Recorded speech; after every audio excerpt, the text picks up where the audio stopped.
दोस्तों अगर आप भी चाहते हैं कि भारतीय टीम एशिया कप जीते तो वीडियो को लाइक करना नहीं भूलिएगा।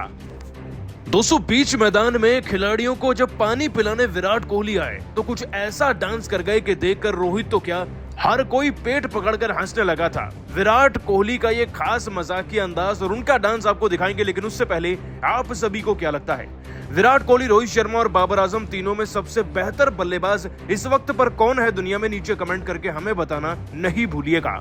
दोस्तों एशिया कप का रोमांच चरम सीमा पर है। आपको बता दें कि भारतीय क्रिकेट टीम तो फाइनल की सीट पर पहले से ही विराजमान थी। कल श्रीलंका ने भी पाकिस्तान को रौंदकर अंतिम गेंद पर अपनी जगह को फिक्स कर लिया। आज बस फॉर्मेलिटी के लिए सुपर 4 का आखिरी मुकाबला खेला जा रहा है भारत और बांग्लादेश की टीम के बीच में।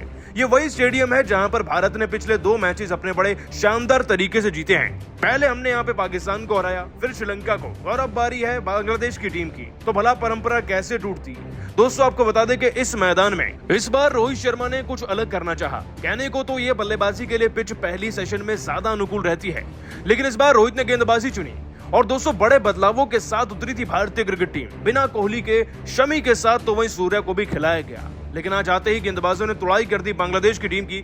बैक टू बैक विकेट्स निकाले और इस विकेट लेने की मेहनत के चलते जब खिलाड़ी थक गए थे, चौथा ओवर आ गया था, तब ड्रिंक्स ब्रेक हुआ। और तब दोस्तों मैदान के बाहर से सब देखते हैं कि नजर पड़ती है कि ड्रिंक्स लेकर, पानी लेकर खिलाड़ियों के लिए और कोई नहीं बल्कि भारत के पूर्व कप्तान और इस समय के सबसे बेहतरीन बल्लेबाज विराट कोहली आ रहे थे। जरा तस्वीरों में विराट कोहली के आने का अंदाज तो देखिए। हाथ में ड्रिंक्स लिए विराट कोहली इतनी खुशी से आ रहे थे बांग्लादेश के विकेट्स गिरते हुए देख कि उनकी खुशी उनके डांस में झलक रही थी। जी हाँ दोस्तों, विराट कोहली नाचने लगे। और वैसे ये कोई पहली बार नहीं, लेकिन इस तरीके का फनी डांस विराट कोहली को मैदान में पहली बार ही करते देखा गया है। विराट का डांस कुछ ऐसा था कि शमी तो मैदान में हंसी रहे थे, साथ ही साथ रोहित शर्मा भी पेट पकड़कर अपनी हंसी नहीं रोक पाए। एक वक्त पर बांग्लादेश की टीम के खिलाड़ी भी सोच रहे थे कि भाई इन पे रिएक्ट कैसे करें, क्योंकि विकेट तो उनके गिर गए थे, लेकिन हंसी उन्हें भी आ रही थी। खैर दोस्तों, विराट कोहली का ये मनमोजिया अंदाज कोई नया नहीं है। वो इसी तरीके से मैदान में मजाक करते हैं और सबको खूब लुभाते हैं। वैसे आप सभी विराट के इस डांस के लिए क्या कहेंगे? नीचे कमेंट करके जरूर बताइएगा।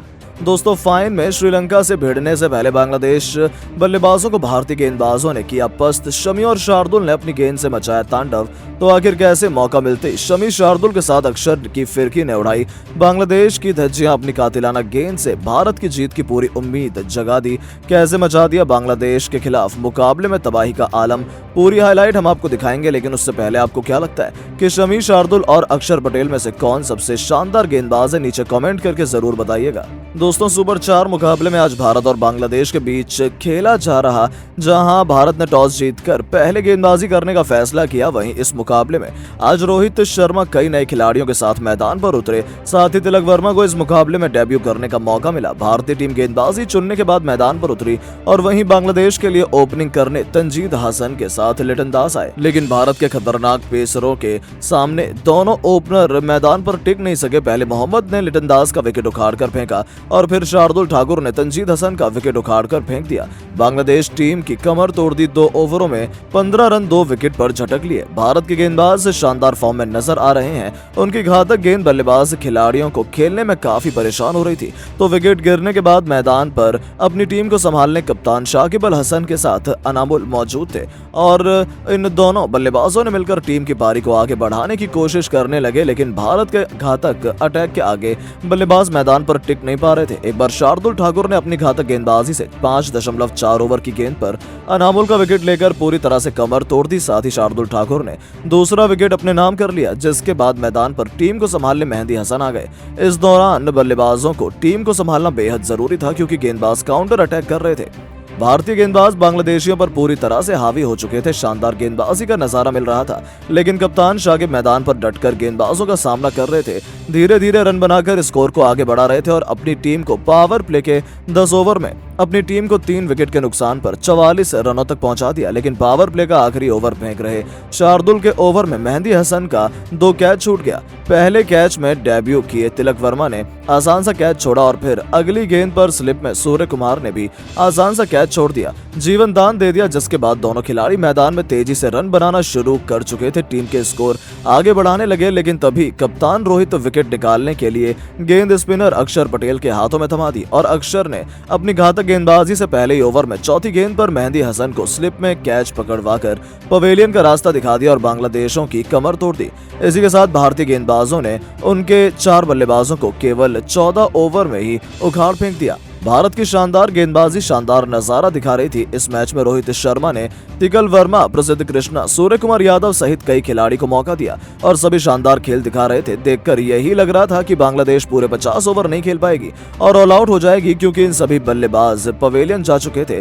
बस कप्तान शाकिब मैदान पर टिके हुए थे और अपने टीम की पारी को संभालकर अच्छे स्कोर तक बढ़ा रहे थे और उनका साथ अब मैदान पर तौहीद हिरदोई दे रहे थे और ये दोनों पारी को आगे बढ़ा रहे थे। लेकिन शाकिब और तौहीद को भारतीय गेंदबाजों को खेलने में बेहद दिक्कत हो रही थी, लेकिन मैदान पर डटकर सामना कर रहे थे। मगर रोहित के पलटन भी अलग अंदाज में खेल दिखा रहे थे, लेकिन शाकिब भी अपनी टीम के लिए अच्छी बल्लेबाजी के स्कोर को आगे बढ़ाना शुरू कर दिया और अपनी टीम को 20 ओवर में संभालकर 4 विकेट पर 81 रनों तक पहुंचा दिया। और साथ ही शाकिब भी अपने अर्धशतक के करीब धीरे धीरे आ रहे थे और बेहतरीन बल्लेबाजी का नजारा दिखा। वहीं शाकिब की बल्लेबाजी देखकर तौहीद भी अपने बल्ले का मुंह खोला और 23 ओवर में तिलक वर्मा की गेंदों पर 2 बेहतरीन छक्के जड़कर अपनी टीम के ऊपर से प्रेशर को हटाया और तिलक के ओवरों में दोनों बल्लेबाजों ने 14 रन बटोर लिए और टीम के स्कोर को आगे बढ़ाने लगे। और साथ में दोनों बल्लेबाजों ने मिलकर अपनी टीम को 25वें ओवर में 100 रनों के पार पहुंचाया और दोनों ने 50 रनों की अर्धशतकीय साझेदारी भी पूरी कर ली। और अब लगने लगा कि बांग्लादेश में थोड़ी पकड़ बनानी शुरू कर दी है और इसी के शाकिब के शानदार अर्धशतक भी पूरा कर लिया।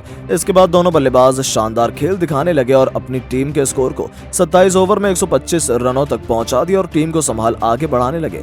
और देखते ही देखते शाकिब तेजी से रन बटोर कर 61 रनों पर बल्लेबाजी कर रहे थे। 2 छक्के और 5 चौके भी लगा चुके थे, जिसे देखकर अब यह लग रहा था कि बांग्लादेश टीम भारत के सामने 200 से 240 रनों तक का स्कोर खड़ा कर पाएगी, क्योंकि उसके आधे बल्लेबाज पवेलियन जा चुके थे और भारतीय गेंदबाज शानदार खेल का नजारा दिखाकर मैच को पकड़कर अपने हाथों में रखे हुए थे। तो दोस्तों, अब आपको क्या लगता है, भारतीय टीम इस बार एशिया कप का खिताब अपने नाम कर पाएगी या नहीं?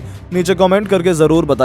दोस्तों, बांग्लादेश के खिलाफ तूफानी शतक ठोककर तो शुभमन बुरी तरह से भावुक हो गए और फिर उन्होंने अपनी गर्लफ्रेंड तेंदुलकर को याद करते हुए जहां खुलकर अपने प्यार का इजहार किया, तो वहीं क्रिकेट के भगवान सचिन तेंदुलकर को लेकर उन्होंने जो बयान जारी किया है, उनकी बातें सुनकर तो पूरी दुनिया उन्हें सलाम कर रही है। तो आखिर क्यों तूफानी शतक के बाद गिल को याद आए सचिन और एक ऐसा क्या कुछ कहा है उन्होंने अपने बयान में, जिसमें करोड़ों फैंस का दिल जीत लिया? उसका पूरा वीडियो हम आपको दिखाएंगे, लेकिन उससे पहले आपको क्या लगता है, शुभमन गिल, रोहित शर्मा और विराट में से कौन सबसे खतरनाक खिलाड़ी है? नीचे कमेंट करके जरूर बताएं। दोस्तों, सुपर 4 का अंतिम मुकाबले आखिर भारत और बांग्लादेश के बीच खेला गया, जहां भारतीय टीम ने पहले टॉस जीतकर गेंदबाजी करने का फैसला किया और अपनी घातक गेंदबाजी से बांग्लादेशियों को 265 रन पर रोक दिया। लेकिन बांग्लादेश की तरफ से कप्तान शाकिब अल हसन और तौहीद हिरदोई ने मिलकर टीम को इस स्कोर तक पहुंचाया, लेकिन यह स्कोर भारतीय टीम के सामने बेहद ही छोटा था। मगर बांग्लादेश की घातक गेंदबाजी के आगे भारतीय टीम के बल्लेबाज पत्तों की तरह चढ़ गए। लेकिन एक तरफ से शुभमन गिल मैदान पर टिके हुए थे, वो हर गेंदबाजों की जमकर धुनाई कर रहे थे और उनका बल्ला जमकर बोल रहा था। बांग्लादेश के हर गेंदबाजों पर टूटकर प्रहार कर रहे थे और देखते ही देखते उन्होंने अपना तूफानी और अर्धशतक ठोक दिया, जिसके बाद भी उनका बल्ला रुकने का नाम नहीं लिया और बेहद आक्रामक अंदाज में बल्लेबाजी कर भारतीय टीम के स्कोर को आगे बढ़ा रहे थे। लेकिन एक तरफ से विकेट का पतन हो रहा था, मगर गिल संभल कर बल्लेबाजी कर भारतीय टीम को जीत की तरफ बढ़ा रहे थे। गिल आज बेहद अलग अंदाज में बल्लेबाजी का नजारा दिखा रहे थे। उन्हें इस बात का कोई फर्क नहीं पड़ रहा था कि एक तरफ से बल्लेबाज पवेलियन लौट रहे हैं, वहीं अपने अंदाज में खुलकर हर गेंदबाजों पर प्रहार कर रहे हैं और उन्होंने देखते ही देखते अपनी टीम के स्कोर को 150 रनों के पार पहुंचा दिया और अपना तूफानी शतक ठोक दिया। इसके बाद भी उनका बल्ला रुकने का नाम नहीं लिया और तूफानी पारी खेलने लगे। ऐसा लग रहा था कि रोहित इस मैच को ओवर रहते ही खत्म कर देंगे, लेकिन उन्होंने मेहंदी हसन की गेंद पर शानदार छक्का लगाने के चक्कर में अपना विकेट गंवा बैठे, मगर भारतीय टीम को जीत के करीब पहुंच चुके थे। गिल ने इस पारी में 133 गेंद पर 5 छक्के और 8 चौकों की मदद से 121 रन बनाए।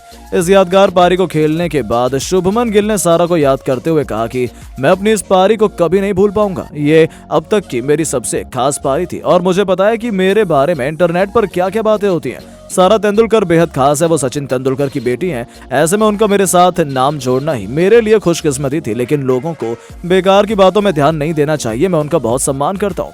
वहीं गिल ने सचिन तेंदुलकर को लेकर कहा कि आज मैं जिसकी पारी खेली इसका श्रेय सचिन तेंदुलकर सर को जाता है, क्योंकि उनकी बल्लेबाजी देखकर मैं बड़ा हुआ हूं और वो हमारे लिए भगवान से कम नहीं है। मैं आज भी मैच से पहले उनकी बल्लेबाजी देखकर मैदान में उतरता हूं। आज जैसा भी मैं खेल रहा हूं, उन्हीं की बदौलत मैं यहां तक पहुंचा हूं। दोस्तों, शुभमन गिल ने शतक ठोकने के बाद सारा और सचिन को याद कर भावुक नजर आए, लेकिन दोस्तों अब आपको क्या लगता है, भारतीय टीम इस बार एशिया कप का खिताब अपने नाम कर पाएगी या नहीं? अपनी राय नीचे कमेंट बॉक्स में जरूर दें और ऐसी शानदार खबरों के लिए चैनल को सब्सक्राइब जरूर करें। धन्यवाद।